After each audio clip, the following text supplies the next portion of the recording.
Ort. Küche. Max. Mama, darf ich einen Joghurt nehmen? Mama.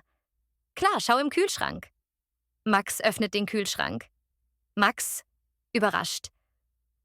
Ähm, Mama? Warum ist eine Karotte in meinem Schuh?